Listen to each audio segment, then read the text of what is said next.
What's going on, guys? Super Insane 18 here, and today I am going to bring you my take on Danger Tearlament, so let's go ahead and show you guys the profile. Alright, so starting things off, we are playing the typical ratio of Tearlament names. That is going to be 3 copies of Merly, 3 copies of Havness, 3 copies of Shiren, and then only 2 copies of the Rhinoheart. Now, Rhinoheart is one that I actually want to play 3 of, but I do only own 2 at the moment. But it is interchangeable if you look at some of the top profiles that have top, regionals, YCSs, whatever. You see them go back and forth between 2 and 3, so 2 isn't necessarily incorrect. I just personally would run 3 if I had it. But for now, if you only have 2 like me, you can definitely go ahead and do that. But that is it for the main deck Tearlament monsters.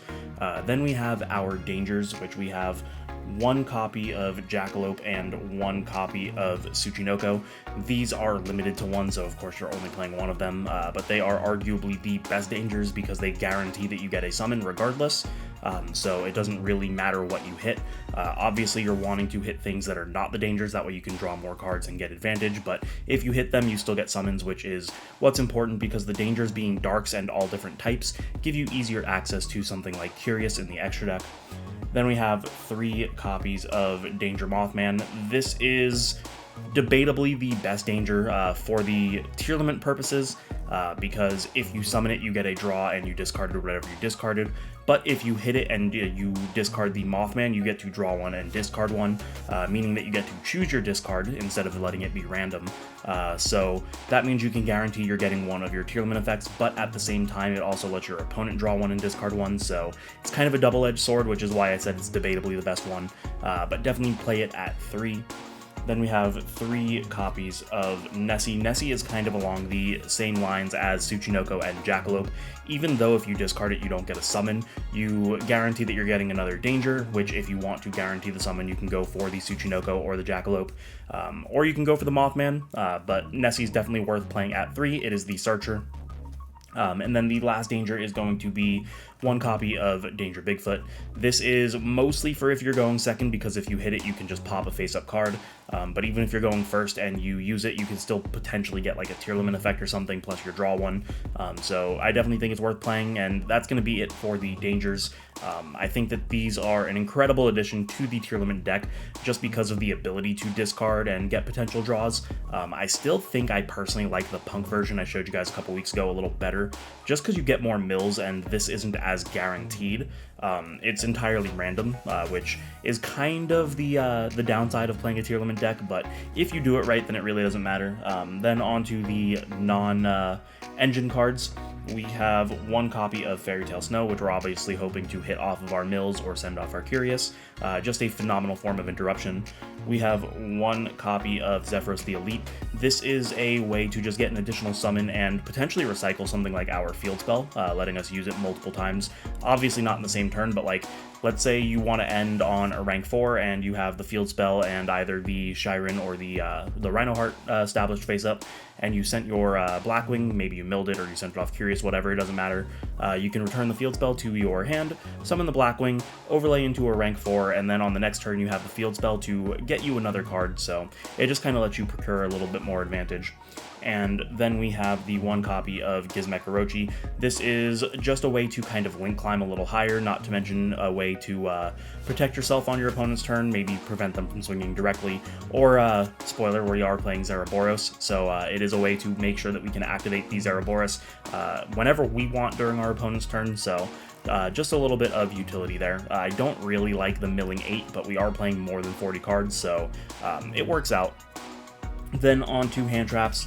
We are playing 3 copies of DD Crow. I'm sure you've heard me say this a lot in profiles lately. I think DD Crow is the best hand trap, not just because of what it can do to this deck, but you can hit the Ronin and Sprite, and honestly the only deck that it doesn't really hurt is Fluanderies, so I think that DD Crow is a phenomenal choice. If you only have room for 1 hand trap, this is the one I would probably do. And then we have 3 copies of Ash Blossom, always just the most generic hand trap, and if you have the room, you're going to play it, so not really much needs to be said. But that is it for the monsters. On to the spells and traps. We have quite a bit of one-of spells.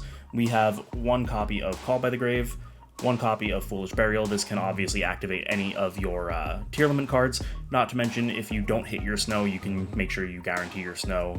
You can, if you want to extend, go for the Orochi or the Zephyros the Elite. So just really good utility. We have the one copy of Cosmic Cyclone, or Galaxy Cyclone, not Cosmic Cyclone.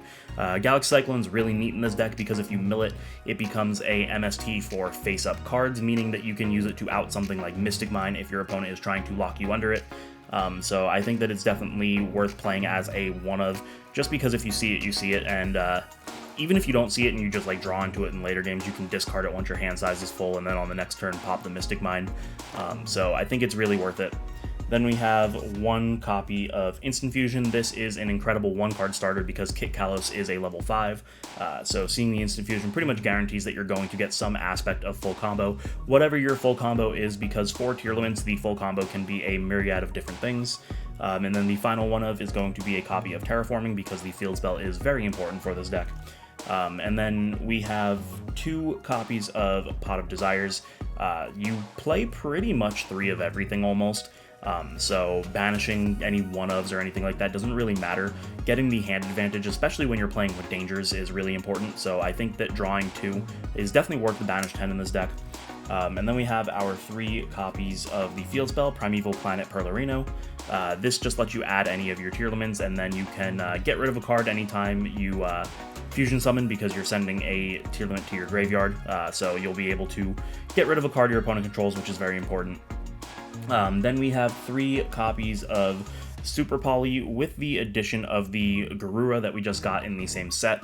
Super Poly becomes infinitely more powerful because Garura is one of, if not the best, most generic Super Poly target, so you have a lot more options there. And finishing it out, we have 2 traps. We are playing 2 copies of Salik. This is just a really good card to both have and mill.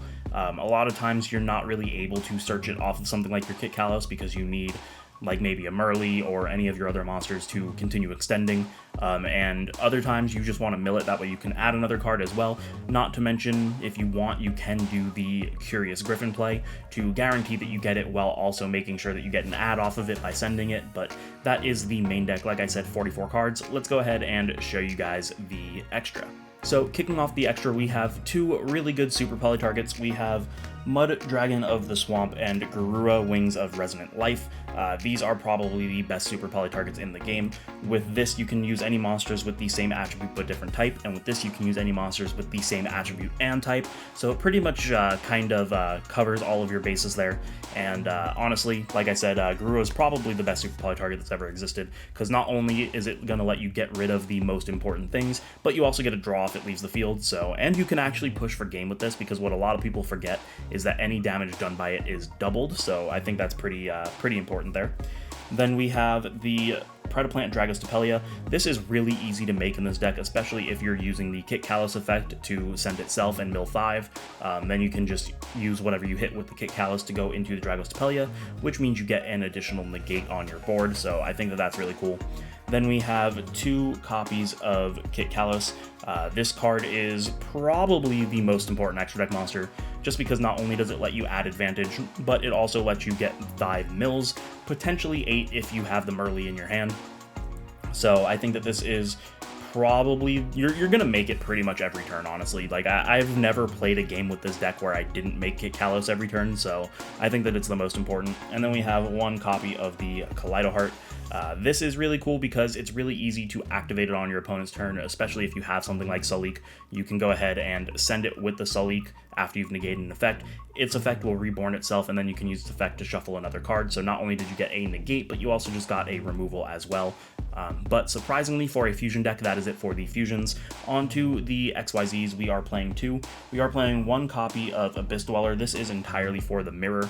Obviously, you can make it in other matchups, and it will put in the work as well. But for the mirror, it's an absolutely incredible card, pretty much a game ender, because if they can't fuse, they can't play. And all of those fusion effects activate in graveyard, so Dweller pretty much turns off the entire deck. And then we have 1 copy of Time Thief Redoer. I think that this is a really cool way to activate the Tearlaments during your opponent's turn. Since the detach is effect and not cost for the Redoer, any of the Tearlaments that you have underneath it will be able to activate their effect if you use his effect to banish himself. which is really neat. Not to mention that you can snipe a card off the top of your opponent's deck, and if it's something like a spell or trap, it just adds even more utility into the redoer. So I think it's really important to play. And then the last one, I think I said we play 2, but we play 3. I forgot that I added in the Zeus. Because the redoer is able to just snipe that card off of the top of your opponent's deck every standby, Zeus will always be live as long as you have the redoer, because whatever redoer snipes off the top, plus itself, is at least 2 materials on the Zeus. You swing at the redoer because it does have a pretty high attack of 2400, and then you pretty much get a board wipe, so I think it's worth playing. And that's it for the XYZs. Onto the links. We have 1 copy of Dark the Dark Charmer. Between both Sprite and Tearlament, there are definitely going to be Darks in the graveyard in this format, so this will help you link climb if you need it. Not to mention that it will help you get into an easier Curious. And then we have IP Masquerena and Sprite Elf. This is a kind of cool combo that you can do where you will activate the effect of Sprite Elf, chain the effect of IP Masquerena. IP Masquerena and Elf can go into something like your Zeraboros, and then the Elf can summon to the Zeraboros zone, activating it immediately. Again, just kind of a way to choose when you get that board wipe, so I think it's really, really important and really strong. Then we have 1 copy of Curious. This card honestly should be banned. If Lavalval Chain is banned, Curious should be banned because it's Lavalval Chain plus 3 mills. You get to send any card that you want from your deck to the graveyard, and then when a card is sent to the graveyard by an effect, including its own, you get to mill 3 cards. So that's essentially 4 sends, 1 of your choice, 3 random. And I think it's really just broken, and of course it's degenerate when you pair it with something like Nightmare Griffin. Now, in the main deck, the only option for this combo is going to be the Sullik, where you can send the Sullik and set it off the Griffin, but in the side deck there are other options, which is a good way to tell you guys, if you ever want to see the side decks for my profiles, they are on my Patreon for the lowest tier available.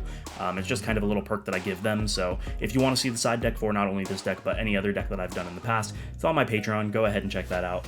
And then the final card we have is the Zeraboros. This is kind of your win con. Not only is it a board wipe, but it also gains 200 attack for every banished card. So if you've desired, or after you board wipe, or cards are just going to get banished in general with pretty much every top tier deck. So this is a really big beater that just kind of clears your board, and obviously with stuff like Snow, stuff like the Gizmek, stuff like the IP Sprite, you can really choose when you do this, so it becomes a really strong way to just get rid of everything on your opponent's board. So that is going to be it for the extra. And there you guys have it. That is going to be my deck profile for Danger Tearlament. Hopefully you guys enjoyed. If you did, you know the deal. Subscribe, hit the notification bell, like, comment, share with your friends, and like I said earlier, maybe consider supporting me on Patreon. Not only is there all of the side decks on there, but for just $1, you can support the channel in a way that I would never be able to tell you how much I fully appreciate.